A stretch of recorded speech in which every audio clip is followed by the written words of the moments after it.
o direito à vida do bebê no ventre materno. Como estão as propostas de leis, de emenda constitucional, as arguições de inconstitucionalidade diversas no Supremo Tribunal Federal, os órgãos públicos como têm se manifestado sobre o direito à vida dentro do ventre materno? Vamos ver juntos, vamos seguir vendo juntos. Venha conosco.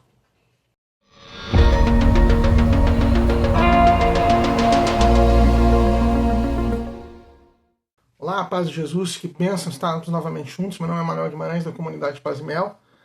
E nós estamos aqui juntos para tentar enfrentar esses desafios para o cristianismo, para o cristão do nosso tempo, que se nos apresentam de modo especial o grande desafio do morticínio e do direito à vida ou do direito a se matar, a vida humana, dentro do ventre materno. Semana passada, nós já tínhamos falado anteriormente dos fundamentos, né? Como nós podemos ter a certeza absoluta e inequívoca de que o bebê no ventre materno é uma vida humana tão clara, tão evidente quanto qualquer outra fora do ventre materno e, portanto, que nós precisamos defender.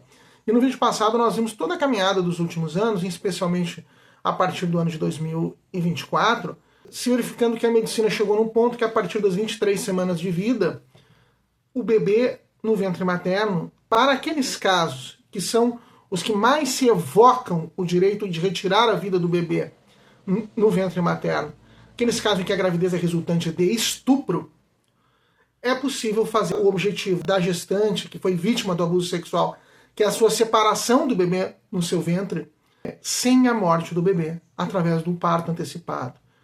A medicina chegou num ponto que já a partir de 23 semanas se pode fazer o parto do bebê, se cessar a gestação, separar a gestante do bebê e o bebê sair daí com vida e sobreviver.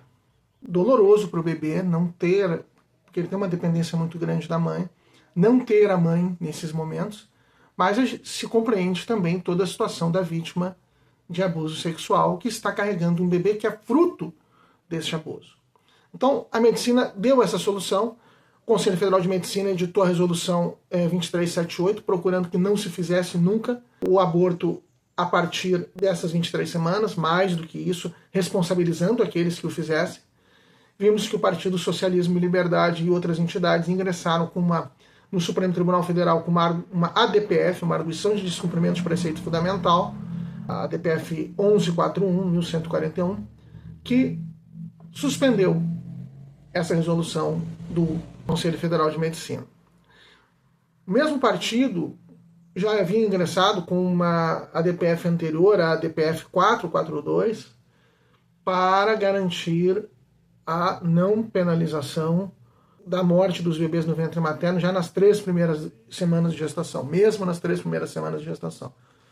O que se vê é isso, nós vemos uma evolução legislativa defendendo a vida e uma série de ataques à vida por, às vezes, no Poder Executivo, mas principalmente no Poder Judiciário, no Supremo Tribunal Federal. O ano passado também, com uma resposta a essa ADPF, os defensores da vida apresentaram uma proposta de lei, uma PL, um projeto de lei, 1904, de 2024, que quer equiparar o aborto ao homicídio. O delito de aborto no Brasil tem um apenamento menor do que o do homicídio. E o que esse projeto de lei quer fazer é equiparar para as interrupções de gravidez com morte do bebê a partir dessas 23 semanas. Justamente por isso. Como a partir das 23 semanas você pode realizar a separação do bebê no ventre materno da sua gestante com o parto sem o resultado morte, não há por que realizá-lo com o procedimento abortivo com o resultado morte. Essa morte do bebê no processo fica sendo uma liberalidade, um desejo expresso daqueles que o praticam. Não se pode praticar essa morte sob a justificativa de querer interromper a gravidez, separar a gestante do bebê. Não, separar a gestante do bebê você pode fazer pelo parto. Não precisa ser por procedimento abortivo com a morte, necessariamente com a morte do bebê. Inclusive, pelo parto, com menos risco à saúde da gestante. Então está tramitando no Congresso Nacional, já está tramitando ali e se espera que ele possa vencer. Todavia, é preciso dizer que se ele é um projeto de lei. Se ele virar lei, como lei, ele também pode ser suspenso, a lei pode ser suspensa pelo Supremo Tribunal Federal, sob a alegação de descumprimento da Constituição Federal. O Supremo Tribunal Federal, como guardião da Constituição, se ele pode suspender uma resolução, ou normas infralegais, instruções normativas, portarias, provimentos, resoluções, etc., também poderá suspender decretos e leis mesmo, porque se contrariar a Constituição. E o Supremo Tribunal Federal tem entendido que contraria a Constituição. Então é uma luta importante, mas não se pode perder de vista que tem esse teto, tem esse limite. O Supremo Tribunal Federal pode ainda retirar do mundo jurídico, suspender ou declarar inconstitucional eventual lei com esse conteúdo. Justamente por isso, os defensores da vida também procuraram promover, e está em tramitação hoje, uma PEC, um projeto de emenda constitucional. O projeto de emenda constitucional tem uma efetividade diferente, porque ela não é um projeto de lei, é um projeto de emenda à Constituição. O projeto de emenda à Constituição é um projeto que altera a Constituição. Então a própria Constituição passa a ter uma nova redação. Nesse caso, o que a proposta de emenda à Constituição quer fazer é o seguinte: no artigo 5º da Constituição estão os direitos fundamentais. O primeiro listado deles são direitos fundamentais, o direito à vida. Aí se lista uma série de outros direitos. O que esse projeto de emenda constitucional faz é colocar um entre vírgulas nesse artigo 5º. São protegidos como direitos fundamentais, vírgula, desde a concepção, vírgula, direito à vida, tal.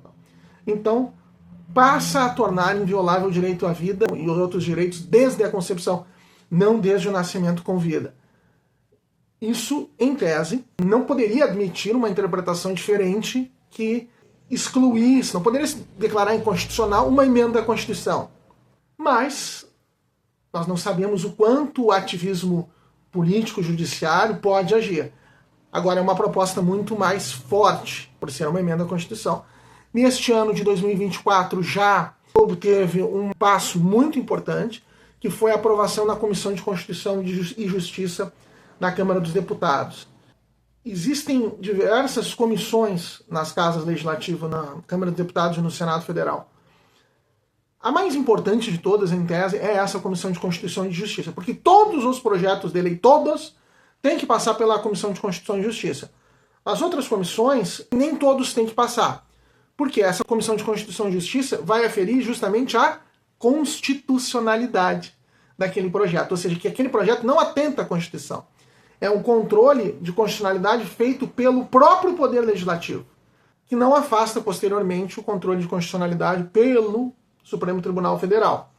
Mas já é um passo importante que, do ponto de vista do Legislativo, do Congresso Nacional eleito, se entenda que não há violação à Constituição com essa emenda constitucional. Então, foi um passo muito importante. É só a comissão da Câmara dos Deputados, ela tem que passar pelo Senado Federal, ela tem que passar pelo plenário da Câmara dos Deputados e do Senado Federal.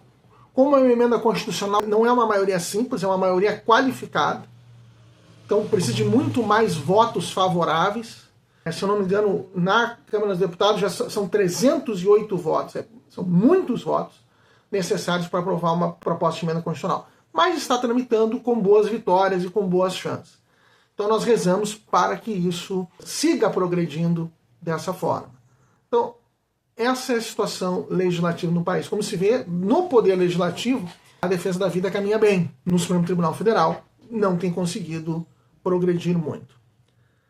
Bem, no final do ano passado, o Conselho Nacional dos Direitos da Criança e do Adolescente, o CONANDA, editou uma resolução, uma norma infralegal, que é abaixo da lei, uma norma do CONANDA, explicitando como devem agir os conselheiros tutelares e os órgãos de atendimento das políticas de assistência social e de saúde em caso de gestação por adolescente, favorecendo a realização do aborto, mostrando como se vai realizar a interrupção da gravidez nesses casos e, dentre outras coisas, determinando que a possibilidade de não se comunicar aos pais da adolescente ou da criança grávida da realização desse procedimento. Ora, os defensores da vida se manifestam contra isso.